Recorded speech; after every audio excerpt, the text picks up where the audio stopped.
For Arkansas PBS, I'm Ronak Patel with KUAR FM 89.1 in Little Rock. Here's a recap of Tuesday's beginning of a special session of the Arkansas Legislature and what's ahead. This week's special session is expected to last only a few days to approve how the state spends a $1.6 billion budget surplus from the fiscal year that ended in June. Governor Asa Hutchinson's call bringing lawmakers together only listed a few items, among them accelerating tax cuts that were approved by the legislature last year and passing funding for a school safety program. As the House began work on Tuesday, Speaker Matthew Shepard reminded his colleagues those topics need to be their first priority. In accordance with the provisions of Article 6, Section 19 of the Arkansas Constitution, no business other than that which is germane to the terms to the items in the call of the governor will be considered until all items in the call have been disposed of. Many Democrats in the legislature have called for using some of the surplus to raise teacher salaries. Governor Hutchinson has said he would support that, but didn't include it in the call because legislative leaders have said there isn't support for considering that at this time. Some lawmakers have suggested they might still try to introduce legislation, which would need to get the two-thirds support to even be brought up for debate. Regarding education, the Joint Budget Committee on Tuesday afternoon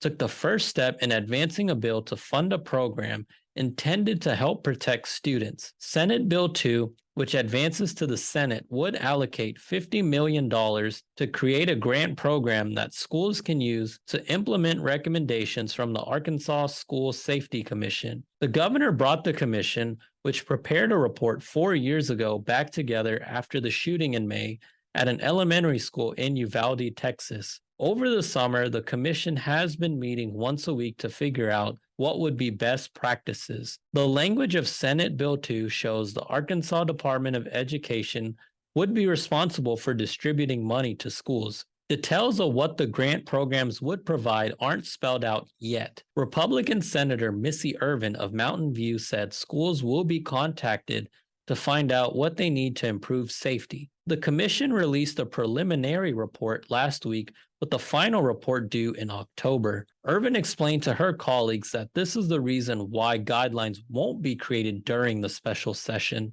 We want to make sure that this is intentionally spent and that we utilize it wisely, which is why we've structured the appropriation bill the way we structured it, to put it in restricted reserve and for all of that to come through ALC for further explanation and vetting. Both Republican and Democratic lawmakers expressed concerns with the program. Democratic Senator Joyce Elliott of Little Rock said she was worried she'd be casting a vote without knowing what will be in the guidelines that will be released at a later date. I would not like to see, for example, vote on something today, then end up funding something that says we have to have people with guns in all of our schools. The Joint Budget Committee Chair, Republican Jonathan Disming of BB, told Elliott schools will not be forced to participate in the grant program as it will be optional. Another concern was brought up by Senator Jim Hendren, an independent from Gravette, about the allocation of funds. He, along with a few others, said a grant program could lead to an unequal distribution of funds. And I hate to see good requests not funded because they get the word late or their request comes in 3 months after somebody who's got somebody down here full-time monitoring what's going on. So I guess my question is, again, are part of the rules and guidelines that you and Senator Disming talking about going to be clear that is it first come, first serve? Is it we're going to rank and categorize? How are we going to deal with more requests? Or are we just going to commit that we're going to put in enough dollars to fund whatever legitimate requests come?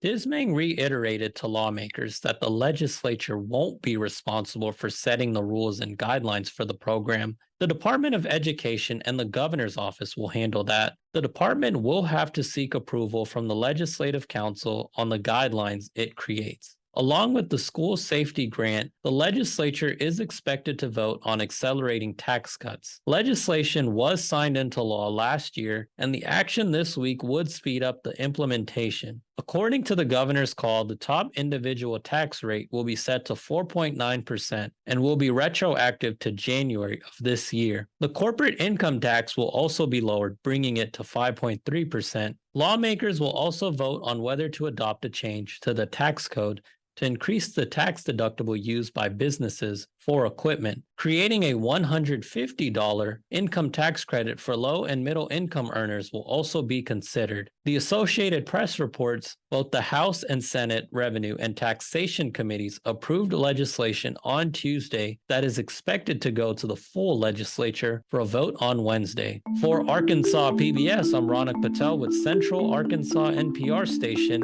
KUAR 89.1 FM. You can read more at KUAR.org.